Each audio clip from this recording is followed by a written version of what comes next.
Warning! Kinda Murdery contains adult themes, explicit language, and descriptions of violence. It is not suitable for anyone, and we recommend you stop listening now.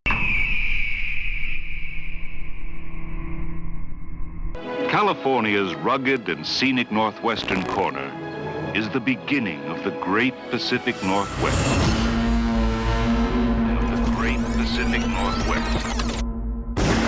A region of untamed and primitive beauty.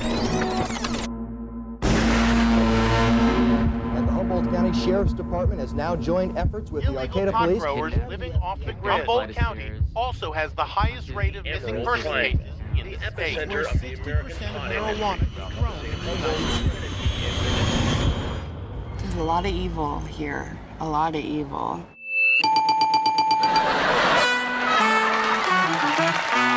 This is Kinda Murdery, and you're entering the Emerald Triangle.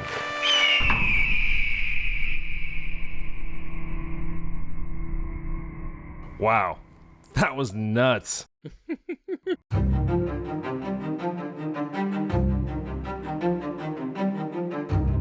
Hey everybody, welcome to Kinda Murdery. I'm your host, Zevin Odelberg. Thank you for choosing to spend your time with me.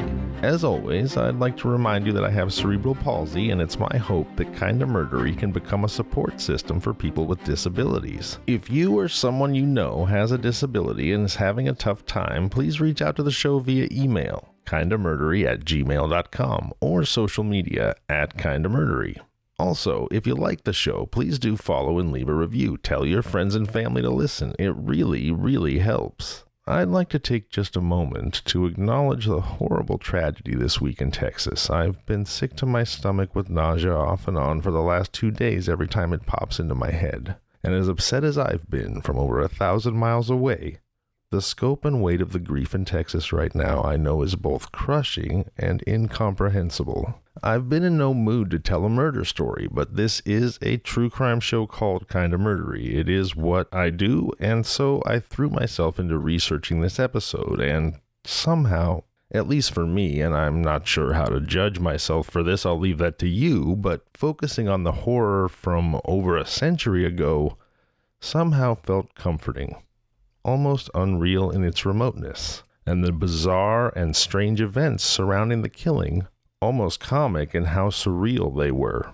And I found myself chuckling darkly as I read about this case, a case of horrific axe murders from 110 years ago and all the weirdness that spun out of them for decades afterwards. Now, not chuckling at the axe murders themselves, of course.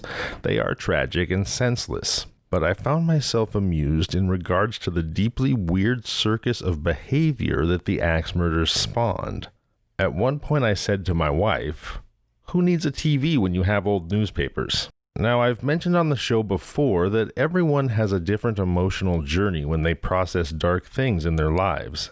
And humor, while it may not be understood by those who process differently, has always been a pressure release valve for me. But I respect that others will feel otherwise, which is why I often choose historical cases like today's from 1912 to put some distance between the rawness of what I'm feeling now and the reality of what happened then, and to dive into the fascinating twists and turns and, yes, occasional humor of truly strange, tragic stories, while taking a respite from the acute and very real grief that always accompanies murders. So, if you, like me, are able to find some emotional relief from the all-too-real tragedies of today by diving into the remote and unbelievable tragedies of the past, please join me on today's Kinda Murdery for a tale of the truly dark and bizarre. But if you're in no mood for murder, I absolutely respect and understand that, and now might be a good time to turn off the show. Today, I bring you a tale of Midwestern axe murder, allegedly for hire. It is a story of an entire family whose time in this world was tragically cut short. No pun intended. But for me, and hopefully for you, the truly compelling aspect of this mystery are all the events that unfolded because of the murders over the decades that followed. One last note. I enjoyed my time in Michigan so much last week that I've decided to stay there this week for a story that begins with a simple breaking and entering in the Motor City of Detroit in 1931, and then somewhat remarkably travels back to a mysterious and notorious Iowa axe murder in 1912. In fact, after today's episode, Kinda Murdery will be leaving the Emerald Triangle, or any particular location, and just be plain old Kinda Murdery, committed to delivering the best and most compelling tales of mayhem and murder no matter where they occur. So there's a little tease for the future. Back to today's story. The axe murders I'm referring to were known then as the Villisca axe murders, which led to the horrible deaths of the entire Moore family and 2 sisters from Missouri who were visiting. If you're wondering what I just said before axe murder, that's Villisca. It's a town in Iowa, spelled Villasica. If I'm pronouncing that wrong, please let me know. But before I get into all that, let's say hello to our guest today. He's one of my favorites, and he's joined us before. And let me just say, while we always do have a great time together, we've also agreed to rein ourselves in just a bit. So for those of you who are here for a little more traditional true crime, I hope you'll have faith in that pledge. And for those of you who like your Kinda Murdery a little more on the rambunctious side, I know you'll be thrilled to find out that my good friend Niall Madden is back. Hey Niall, how you doing today? Hey man, I'm doing good. How you doing? Pretty solid, all things considered. Taking the preamble into account, yeah, pretty solid. Yeah. You know what's worse than an axe murderer? What's worse than an axe murderer? What's scarier than an axe murderer? An axe body spray murderer. Hey-oh, dad jokes. He's just talking about crypto coins you never heard of. Oh, that's funny. Speaking of axe body spray, you hear they got this new coyote repellent out there? Yeah, I've got coyote problems. Are you saying like some people that have been muling drugs or humans over the border are coming for you? Like, what do you mean by coyote problems? Not border coyotes, but and maybe I've never lived in a region before where this is a fact of life, but I just found out recently that the coyotes have been coming down from the hills and killing the cats in the neighborhood, because this is what happens when there's a drought and they're hungry and thirsty. I don't know if they're drinking the blood. Sounds like it, huh? But they're killing people's cats and I guess small dogs. And this is crazy. I just saw a story the other day about a 2-year-old that was snatched from a Dallas porch by a hungry coyote. No way. Yeah. That's horrible. I know. So I'm just like stripping down at night, keeping a watchful eye, just prowling the neighborhood like I am Legend, ready to roundhouse one in the face if I see one. Nice. Now, do you think they only eat the tame dogs, the domesticated dogs, or are they sometimes on a recruiting mission here? There is the phenomenon when a domesticated dog joins a pack, like a feral pack. Mm-hmm.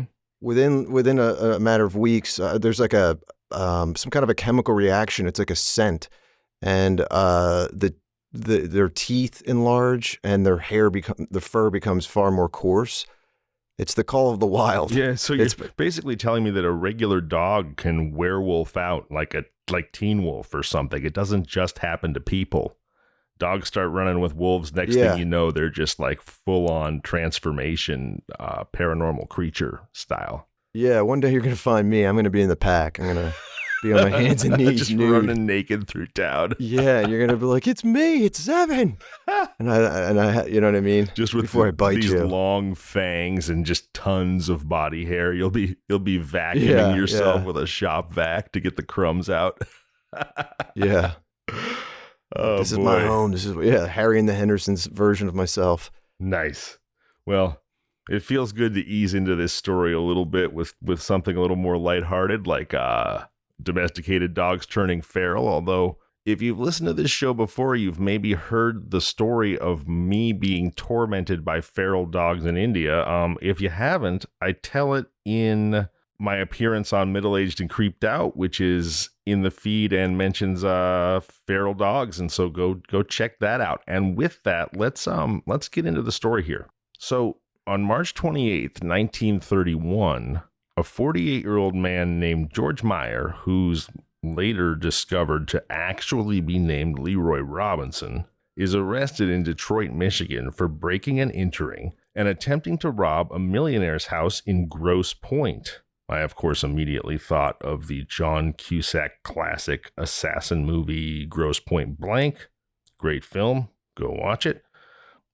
So while Leroy Robinson, a.k.a. George Meyer, is in custody on the B&E, the police receive a mysterious letter with no return address and no signature, stating that George Meyer might have something, quote, interesting to share with them about Villisca. Authorities immediately know what the letter is referring to. The Villisca axe murders of 8 people, 6 members of the Moore family and 2 others, have remained unsolved for 19 years since that bloody night in Iowa in 1912. It's one of the country's most notorious unsolved crimes, and the possibility that they may have apprehended such a notorious killer sends the precinct into frenzy.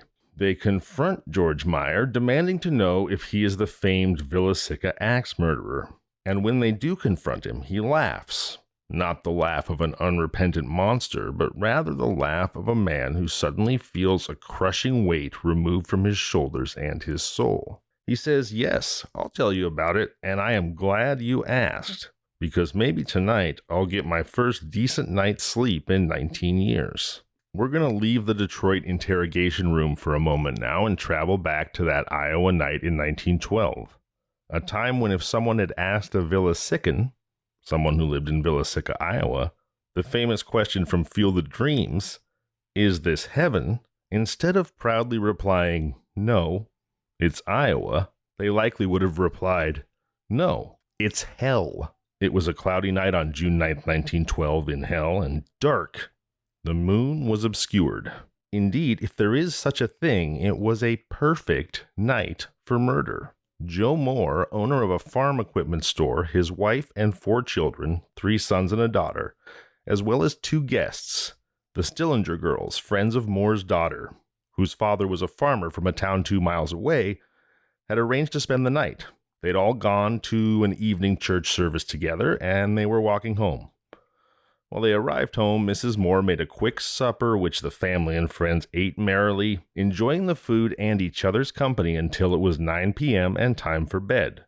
And then the whole crew headed sleepily and happily up the stairs, blissfully unaware that in a dark bedroom closet, a horrible and brutally violent death was already lurking in ravenous anticipation of an unnatural appetite soon to be sated. On that cliffhanger, before we delve deeper into the horrible, I gotta tell you guys something. You know, whenever I research for the show, no matter how many times I'm looking, this always gets reconfirmed. You see, I'm always surprised and appalled by just how murdery people actually are. They aren't kind of murdery, they're full-blown murdery. And you know, Niall, if you're like me, I'm sure you'd agree. Yes, people are terrible.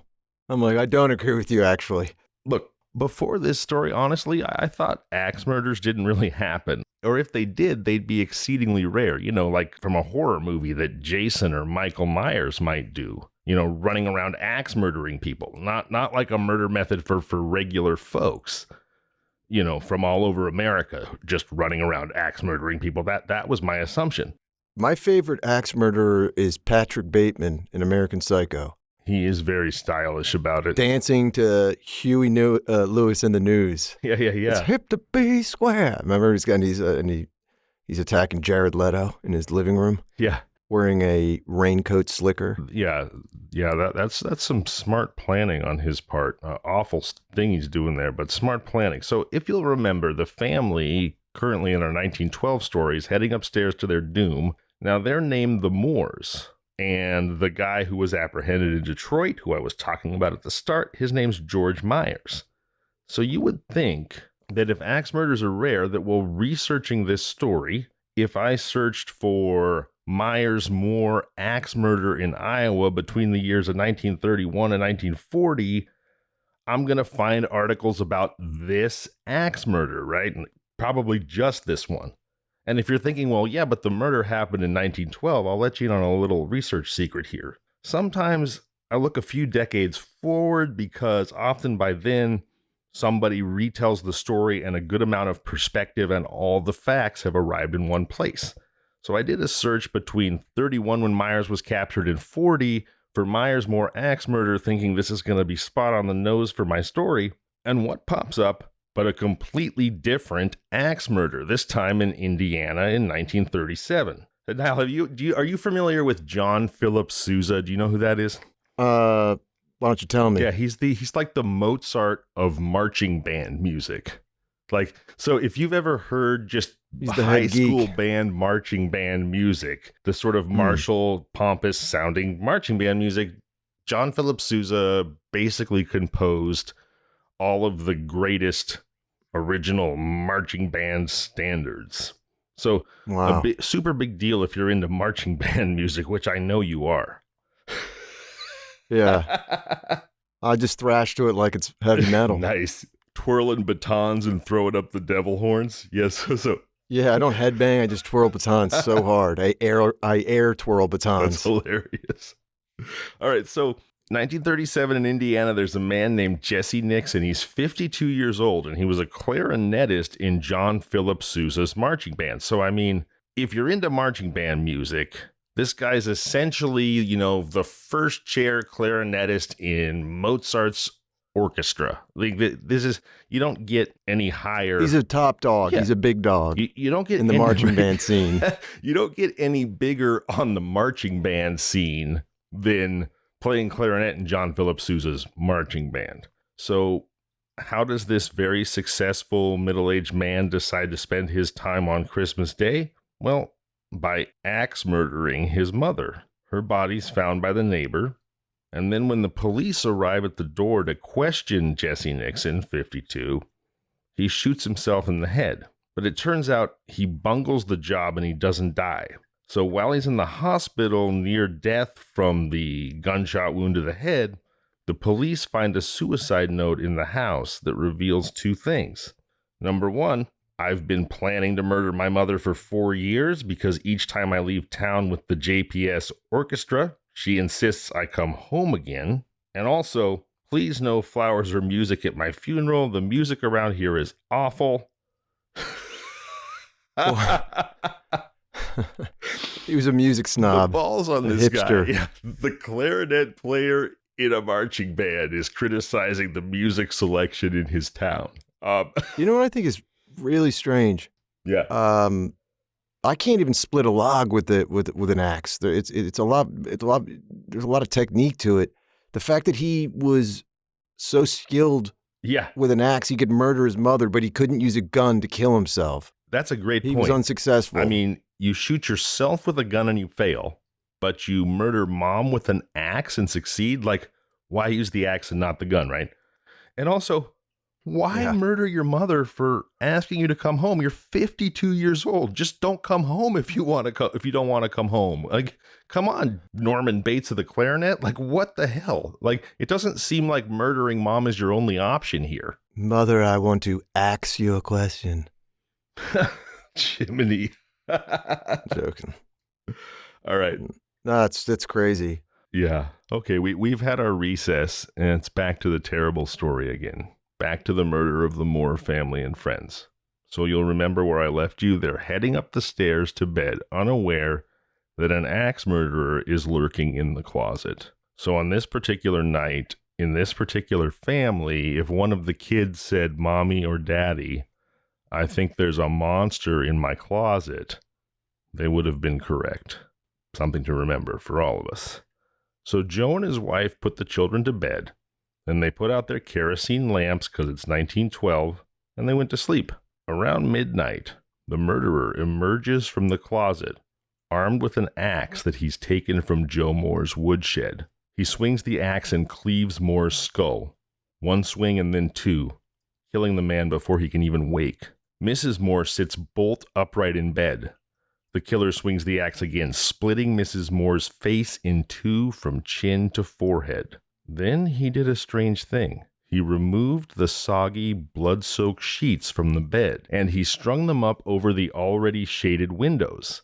Then he took the murdered woman's petticoats and hung them over the mirror, as though he wanted to make doubly sure he wasn't observed, not even by himself. Next, he lights a kerosene lamp, and axe in one hand, lamp in the other, he creeps into the children's bedrooms. They were still asleep? Yes, apparently the children were still asleep. I will say that in my experience, young children, once they are fast asleep, can sleep through a freight train. You can murder people. Yeah, you're saying. So look, on that note, I'm going to spare you the grisly details of the child murders, but he killed them all. He axe murdered all of them, 4 more children and the 2 friends. You got to do a spoiler alert before you. Yeah, spoiler alert. He killed them all. The oldest child killed that night was 16, and the youngest was 4. Tragic, awful stuff. All the while, the town of Villisca slept. No one in town knew anything was amiss until Ed Selly, a clerk at the Moore's equipment store, thought it strange when his boss didn't show up for work at 7:30 the next morning. Now, it sounds like everybody can sleep so well in this town. Yeah, well, I am jealous. I guess it's a peaceful town, right? Seriously, though. No werewolf coyotes running around howling at the moon or something. I just literally stare at the backs of my eyelids and wait until the next day starts. Like Chuck Norris. Chuck Norris doesn't sleep, he waits. Yeah. All right.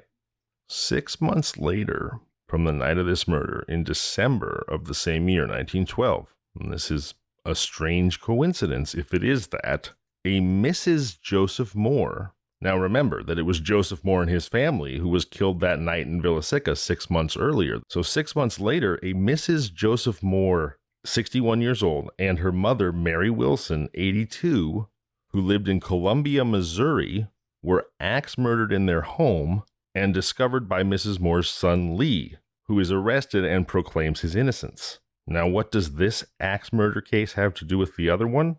Maybe nothing, maybe everything. We'll get to that later. Now, again, I can't believe how commonplace axe murders are. They're dispersed throughout our nation's history as generously as the gray hairs on my freaking head. You know, I grew up in the middle of the woods off the power grid with all wood heating and wood cooking. So to echo Niall a little bit here, I've chopped a lot of wood, and an axe would not be my first choice as a murder weapon. Have you heard of these new axe throwing bars?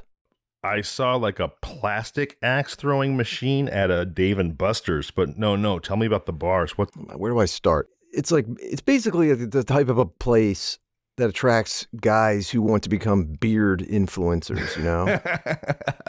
The type of guy who thinks that having a beard is a central force of his existence. Oh, that's funny. And, but if you just think about it, there is absolutely nothing sensible about an axe throwing bar. No part of that sounds like a recipe for a good time. But like, let's all go get drunk and throw edged weapons around. Right. I don't even know how they get insurance for it or clearance. I don't know how the cops allow this to happen. It's true. They won't insure a merry-go-round at a school, let alone like an axe throwing liquor pit. Like, yeah. But for whatever reason, it's just striking a chord in the cultural zeitgeist. I think there's like this intoxicating allure for people who don't know any better, and like a fantasy or an expectation of what an axe throwing bar is like. What walking into a room full of these artisanal hipsters with TikTok hair and craft-scented beard butter. There's a romanticism about the traditional manly physical pursuits that nobody does anymore because we're all stuck in cubicles all day, right? I mean, I think, is that kind of where you're going? But it's just this obnoxious cultural movement. You got this. You're literally looking at guys discussing ways to improve their pipe craft. You know, smoking on a vintage pipe. Right. I mean, or like restoring leather because they think it looks sexy to to women. But the reality of the inside of an axe throwing bar is it's basically just guys who look like the dwarf from Lord of the Rings. Gimli. Yeah. And with this axe, I will protect my virginity. Maybe there's like one Ted Cruz lookalike slouching in the corner, soaking up the scene, complaining about how he doesn't understand why Pete Davidson gets hot women. That's great. Yeah. So you're walking through a crowd of basically the least coordinated guys on the planet, and they're all attempting to simultaneously dodge their own axe as it bounces off the wall and hurtles itself back at their face. An edged boomerang throwing bar. Right. That Yeah. sounds even Of course better. that's going to happen. You know what I mean? Like axe throwing it's not easy. Right. It's got to be harder than knife throwing, which is already so difficult, let me tell you. Right. And this is, it's just like the stench of IPAs hits you like you just got sprayed in the face by a feral cat because like these are also the same guys who will love talking about hops when they drink their rat poison beer. They're just talking about the hops. So many hops. Yeah. It's just, I don't know. So but bottom line is this axe throwing bar is, I don't get it. Yeah. I think it's going to go the way of the dodo bird in no time. I think there's such a lack of traditional male virility and activities in the general populace, at least in parts of our country these days, that's what it is. It's a substitute for working on an oil rig or working on the railroad or whatever you thought you should be doing, like with Paul Bunyan when you were growing up. And now instead you're a forensic accountant for a tech firm.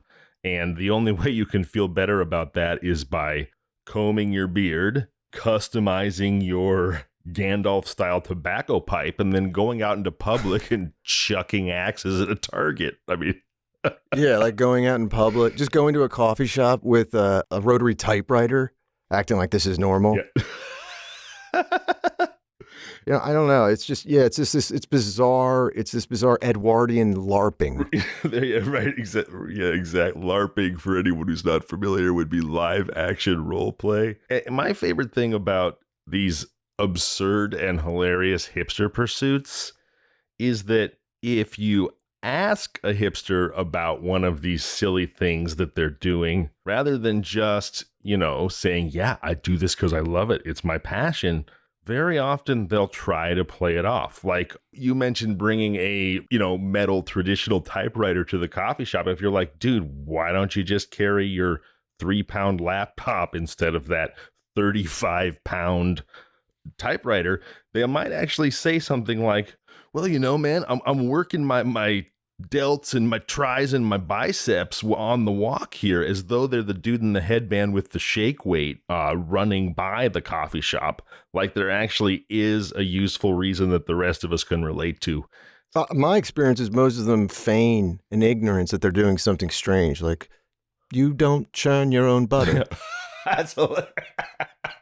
That's what I didn't know that was possible. What I've always found funny too is the absolute care put into curating an identity through appearance. It results in you looking exactly like everyone else who does the same thing. Yeah. They all want the Stalin haircut. Oh my God. Yeah, Stalin had great hair. He had TikTok hair before TikTok existed.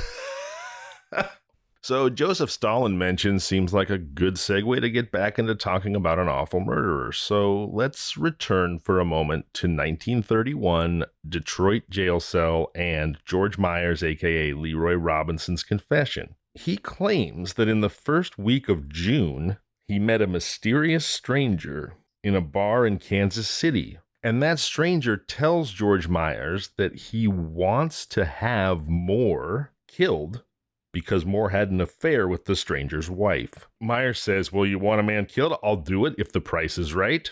And the stranger offers him $3,000, $2,000 up front, and $1,000 more when the job is done. And that's damn near an inflation-adjusted $100,000. And he says, all right, I'm your man. I'm your murdery guy. That's his story of the instigation of the murder. Then Myers says that he met up with the mysterious stranger in Villisca on the evening of June 9th, and the stranger pays the first installment, the $2,000, and tells him he'll get the other $1,000 upon completion. And then Myers says he snuck off to Moore's house with the axe hidden under his coat. Now, the police believe they've finally caught the axe murderer, but they need to be sure. They need to be sure that he's not just a wacko claiming to be an axe murderer, so they question him intensively for 2 days. And when I hear question intensively, I imagine they're shining the light in his face, they're beating him with rubber hoses, they're doing the phone book thing, the whole deal. But with that picture in your mind of Myers getting beaten with rubber hoses in jail in Detroit, let's pause for a second. He's getting beaten by a bunch of juggalos. It is Detroit after all. It's Eminem's great-grandfather in there in a clown suit. Whoop. What's the juggalo called? Whoop, whoop. I'm unfamiliar with juggalo culture. You don't know the family? No, anybody, if you're listening and you know all about juggalos or you love juggalos, please email kindofmurdery@gmail.com and give me a download on juggalos. Yeah, a download that, and also how I can become one. Yeah. An invite. Right. How do you get jumped into the juggalo gang? Yeah. We're pausing here because remember, it's 1931. We've been talking about a murder that happened in 1912, 19 years ago.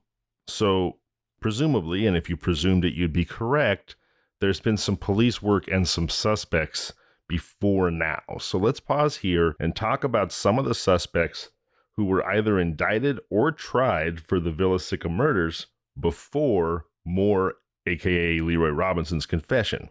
Back in 1912, there are no leads initially, and a detective from the Burns agency named J.N. Wilkerson is hired by friends and family of the Moores. One thing I've learned doing this show that you may not realize if you watch popular culture stuff featuring Sherlock Holmes and Pinkertons and all kinds of private detectives back in the day is that a lot of these guys were just pretty hideous Ryan O'Neal style paper moon con men, meaning that they were feeding like vampires on people's grief. A horrible tragedy would happen, and a private detective would show up, go to the loved ones of the victims and offer to solve the case, and basically just start collecting giant paychecks.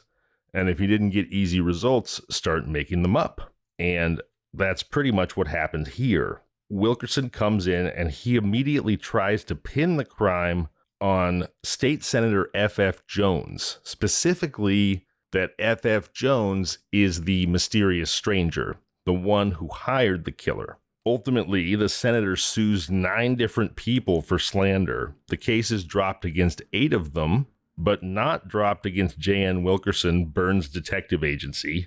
However, also very strangely, Wilkerson wins the slander case, and yet the state senator is never charged with the murder. So I'm not exactly sure how Wilkerson could win the slander case and the state senator could be found to have nothing to do with the killing, but I guess it was 1912. Again, Wilkerson's more concerned with collecting checks than he is with actually solving the crime. So next he finds a guy named Blackie Mansfield, and he runs him in along with 3 unknown people who were never brought to court and 2 local business owners in Villisca. And he says, this is it. This is the secret cabal of conspiratorial murder planners headed up by Blackie Mansfield. These are the guys that did the Moore murder. Well, no indictment. Again, Wilkerson's just full of it. So at this point, if you count them, Wilkerson's managed to get 7 different people brought before a grand jury and not an indictment on a single one of them. The next person we're going to talk about who was suspected of this crime was actually tried for it. Now, he first appears immediately after the murder back in June of 1912. He is an itinerant preacher who goes from town to town giving revival tent and street corner sermons. And he is arrested for the murder and claims he's innocent because he just arrived in town at 5 a.m. that morning, which they determine is after the family was killed. For some reason, nothing sticks to him either, and he is released. But this is not the last we'll hear of the itinerant reverend. The itinerant reverend's name is Lynn Kelly. The Reverend Lynn George Kelly. I was going to leave the George out because it gets confusing with so many Georges, but you do find that there were a lot of Georges in the 1800s. My hypothesis being because George Washington was so popular when their grandparents were making babies, and then it became a family name. But so Reverend Lynn George Kelly, who said he arrived at 5 a.m. that night and is released, 5 years later is arrested for being a pervert, basically. And here's the charges against Reverend Kelly. They say that he went from town to town and that he would hire girls to do stenography work for him, young women to be stenographers. And then once he got them into a room alone for some dictation, he would try to turn it into another kind of dictation, if you're picking up what I'm putting down. Dick-taking. Yep. So he gets arrested for being a pervert and attempting to take advantage of all kinds of young women against their will. And then he gets put in prison. And then once he's in prison, he gets accused of attempting to sexually assault various men in prison. So he's some kind of a pansexual predator, basically. And the upshot of all this perversion arrest is that while he's in there for being a pervert, they decide to try him for being the axe murderer. Now, I don't know how they connected those dots, but they did. Did he smuggle a copy of The Pickup Artist into jail with him? He's wearing whatever the 1912 version of the Cat in the hat is. Yeah, the enormous oversized hat that Pamela Anderson would wear in the 90s. Oh my gosh, that's amazing. So again, I marvel at, we've got this perv in jail now. He must be the axe murderer. I suppose that the dot that got connected there was the fact that he had appeared in town the night of the murders. But he somehow has the money to hire a really good lawyer, a guy who's a successful politician and an attorney, and he is also acquitted of the axe murder. Meanwhile, back in 1931 now, the police have started to discover holes in Leroy Robinson, a.k.a. George Myers' story. Now, I heard one immediately.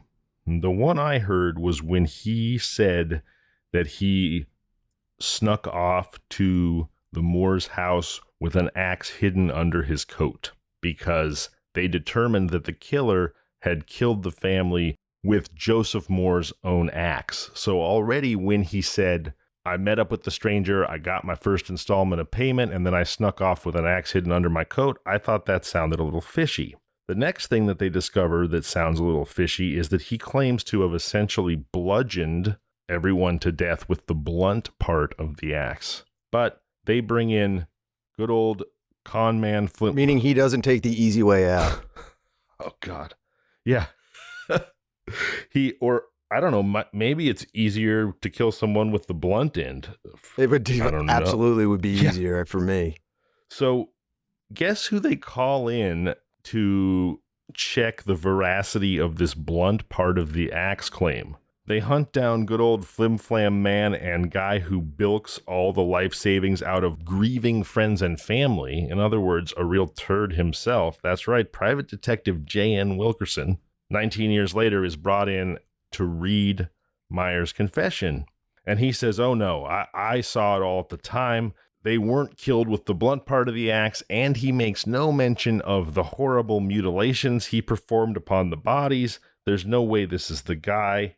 And then there's a third inconsistency in the story, and that third inconsistency is Myers, from the start, when confessing, said, I killed the Moores and I killed their 4 children, so I killed 6 people, but I did not kill the 2 young friends, the 2 girls that were there visiting that night. Now, and if you're trying to get people to believe you that you're an axe murderer and you're lying about it, I don't know why you would claim that you hadn't killed 2 of the axe murdered victims that were found on the scene. But that's what he does, and that makes them really not believe him.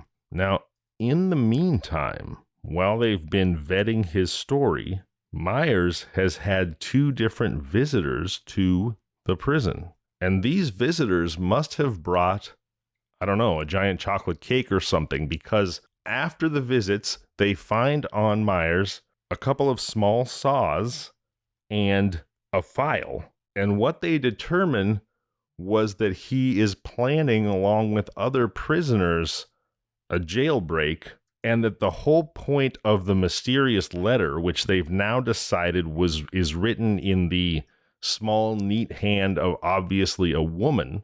The point of that letter, they've decided, was written by a woman, and that it must be Myers' wife, and that in case the breakout from prison fails, he's hoping that by confessing to the axe murders, that he will get transported to Iowa for trial and that he can escape from the train on the journey. So the whole confessing to the axe murderers after the letter comes in is just a way for him to try to get out of jail after getting busted for attempting to burgle a millionaire's home in Grosse Pointe. What do you think of that? Unbelievable. Yeah. So that he goes from having a 113-year potential sentence for being an axe murderer to being given 15 years for burglaring a millionaire. But there's one last detail to this story that I want to return to. And this is the one that gave me some goosebumps. Remember I told you that 6 months after the Moore family was murdered in Missouri? Yeah. A woman and her elderly mother, a middle-aged woman and her elderly mother were axe murdered? Well, I'm not sure if you recall at this point, but the woman who was murdered was a Mrs. Joseph Moore. And the family that was murdered was the family of Joseph and Mrs. Joseph Moore and the children who were there that night. It makes me wonder if there wasn't, in fact, a mysterious stranger hiring criminals to kill a Joseph Moore, or maybe a Mrs. Joseph Moore, for whatever reason, infidelity, who knows, and that the entire Moore family was tragically murdered by mistake, like they got the wrong Mrs. Joseph Moore. The entire Moore family from Villisca, Iowa, was murdered by mistake. The case was never solved because there were no clues and no connection to anything because they should never have been killed. And that 6 months later, the killer, whoever he was, found the real or the correct Mrs. Joseph Moore and did the job he was hired to do in the first place. Wow. Jesus. So how you like them apples? I don't like them apples. Me neither. Crab apples. If that's really how it went down, it's super sad and unnecessary. You know, Niall, we just told an axe murder story, and after sitting in this chair for about an hour and my back's getting sore, I can't help but think that if you want to commit an axe murder and you don't want to hurt yourself doing it, you got to be pretty limber. Me with my CP, I couldn't be an axe murderer. I definitely hurt my back. You know, I hurt my back recently, a month and a half ago. You did, but you're in such good shape, man. How'd you hurt your back? That's the thing about back injuries. I wasn't even doing something cool. What were you doing? I was literally reaching behind the couch to turn off a lamp. And for the next month and a half, I've been walking like I have a stick up my ass. I've been there, dude. I've been there. It's awful. It's awful. It's really scary. Yeah. I was just like, hello, darkness, my old friend. I've been there too, man, where you just like can't move and you're having back spasms and it's horrific. You're like screaming in the night like someone going through a transformation. Yeah. Well, that's the weirdest part. Like you're completely fast asleep. You twitch, you make a micro movement in your sleep, and you wake up feeling like you're being murdered. Yeah. It's like a chain reaction. It just keeps spreading. Right. So now I'm thinking of the classic 90s movie Chain Reaction, starring Morgan Freeman and like Keanu Reeves or something, I think. Anyway, sorry, continue. Yeah, well, so I decided to start doing Bikram yoga. Is this yoga invented by a guy named Bikram? What is Bikram yoga for our listeners who may not be familiar? Yeah, I mean, there's a whole scandal behind the guy who created it or whatever, but I was trying to find something that would be low impact and stretching and sort of, I'm like, this will be a lifestyle change. So it's basically like an hour and a half of this heated room. Oh, so it's hot yoga. I've heard of that. Okay, hot yoga. Got it. Yeah, you're doing the same 26 poses each time. One for each letter of the alphabet. I mean, like Sesame Street. Well, look, it sounds very easy, but I mean, I don't know. Maybe it's just me. I run hot. Mm-hmm. Mm-hmm. Every time I lay down to sleep, I'm thrashing. Me too. Like I'm listening to heavy metal. Yeah. I'm just always too hot. So I'll just tell you the experience of this class. The first class, I'm fairly certain I had a near-death experience halfway through it. Mm-hmm. I'll say I was a hot pocket in a microwave, being blasted with high-powered radiation, just being cooked from the inside out. I could literally hear like the hum of the neon lights above me. And you're doing this delicate dance, you know, that fine line when you have to cook the fine line you have to walk when you're cooking a Hot Pocket. Between if you push it tasty too and molten far, lava, yeah. If you push it too far and heat it for too long, the Hot Pocket explodes. And yes, you get like the volcanic eruption where the crust bursts and the layers of cheesy lava streams out. Jiminy Christmas. But at the same time, it is a fact. If you play it too safe, if you're too cautious, and you don't give it enough juice, the result is even worse. It's a disaster. Oh my gosh, you could be talking about any number of things besides nuking a Hot Pocket right now, and they're all pretty hilarious, but we'll leave that to the imagination of the listeners. Continue. So if you do not push it hard enough, you bite into a cold patch of the Hot Pocket, and you are not only having a terrible meal, you're instantly filled with disgust for yourself and the state of your life. It suddenly becomes a metaphor for so much more. Like you're in that moment confronted with the fact that your dinner is a Hot Pocket, is what I'm hearing you say. Yes. Right. So this is a delicate dance. And the Bikram yoga class is very similar to that. I'm still not sure if I love it or if I hate it so much that I just love that I'm not inside it the second it's over. So let's just describe it. Describe what's it look like in there? What's it feel like in there? Who's in there with you? Like, let's set the scene for us. There's honestly, there's a bunch of like women. I'm looking around, I'm like, oh man, I'm going to mop the floor with these people. And I'm literally slipping and sliding on my own sweat. Everybody's supposed to be staring at themselves in the mirror. And I feel terrible because they're trying to focus, and the next thing you know, there's just like a body that flies into like frame. It's just me. You're on a slip and slide with giant saddlebags of flop sweat just soaking your shirt. Like, yeah, people literally lose their balance because I'm behind them, distracting them, like just thrashing around. And honestly, I'm just in there going full throttle now, man. By the end of the class, I look like that single hot dog on the rollers at 7-Eleven. The same one that's been spinning since the new manager took over 18 months prior. It will never be purchased. God. It's just, it looks rubber. It looks like an old lady's legs by the pool in Palm Springs. That's what we're talking about. That's exactly it. So that's what I look like when I get out of this class. And it's you're just like you're just like very slowly driving through red lights because you have heat stroke. Yeah.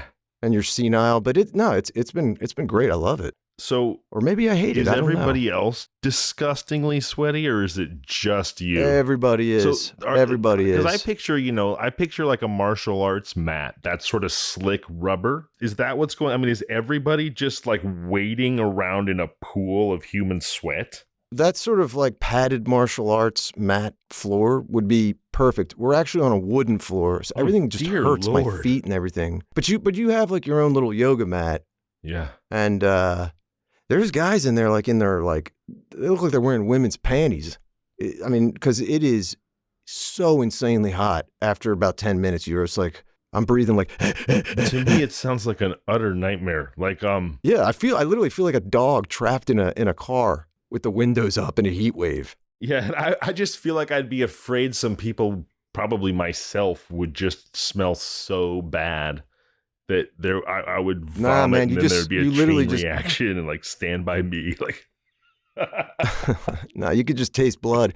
It's weird. You don't smell like BO afterwards. I guess it's because it's just all water. Because everyone's been wading around in all the toxins that you've sweated out. Yeah, I mean, I'm just spraying the walls. Like a fire hose. Yeah. I actually got, in the first week, I got like a blepharitis eyelid infection. Is that like just pink like, eye or it's something? like What a is sty.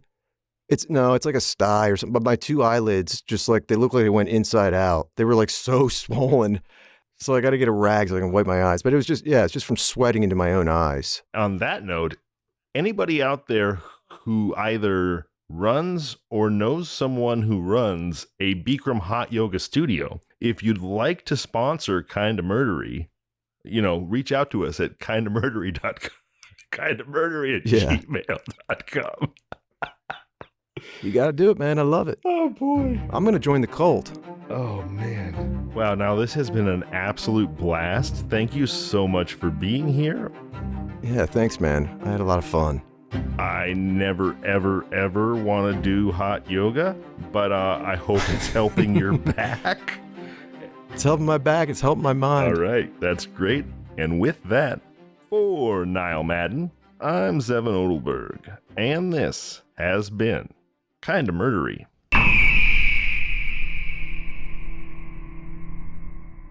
Kinda Murdery, The Emerald Triangle, is created, researched, edited, produced, and hosted by Zevin Odelberg, with opening theme by Niall Madden and art by the Gin of Lang. Available now on all podcasting platforms. If you like the show, please subscribe, review, and tell your friends. You can find us on social media at Kinda Murdery or email at kindamurdery@gmail.com.